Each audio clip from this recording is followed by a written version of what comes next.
যা কবে সব ভাই দেবে। দেখে যান এটা 110 গ্রামের। চুয়াডাঙ্গা শহরতলির দৌলদিয়ার এলাকায় মৌসুমী ফুড বেকারিতে তদারকি অভিযানে ব্যবহৃত ডালডার ড্রামের ভিতর মৃত ইঁদুর পাওয়া গেছে। পাশাপাশি মেয়াদ উত্তীর্ণ উপকরণ ব্যবহার এবং পাউরুটি নতুন মোড়কে পুনরায় প্যাকেটজাত করে বাজারজাত করার অভিযোগে একই মালিকের দুটি প্রতিষ্ঠানকে মোট 1.5 লাখ টাকা জরিমানা করেছে জাতীয় ভোক্তা অধিকার সংরক্ষণ অধিদপ্তর। এটা 110 গ্রামের।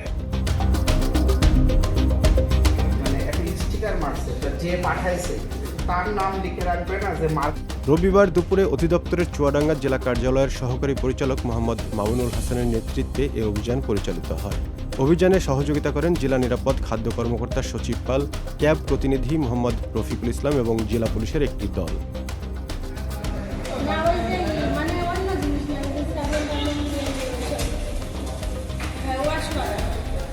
অভিযান সূত্রে জানা যায় চুয়াডাঙ্গা সদর উপজেলার আলুখদিয়া ইউনিয়নের দৌলদিয়ার অবস্থিত মেসার্স মৌসুমী ফুড প্রোডাক্টে তদারকির সময় বেকারিতে ব্যবহৃত ডালডার ড্রামের ভিতর মৃত ইঁদুর পাওয়া যায়। এছাড়া মেয়াদ উত্তীর্ণ ফ্লেভার ব্যবহার এবং আগাম প্রস্তুতকৃত বেকারি পণ্যে পরবর্তী চলতি তারিখ উল্লেখ করার প্রমাণ মেলে।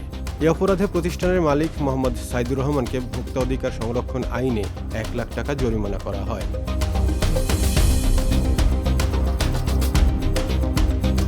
একই অভিযানে এই মালিকের অনন্যা ফুড প্রোডাক্ট নামের আরেকটি প্রতিষ্ঠানে মেয়াদ উত্তীর্ণ পাউরুটি নতুন মোড়কে পুনরায় প্যাকেটজাত করে বাজারজাত করার অভিযোগে প্রমাণিত হয়।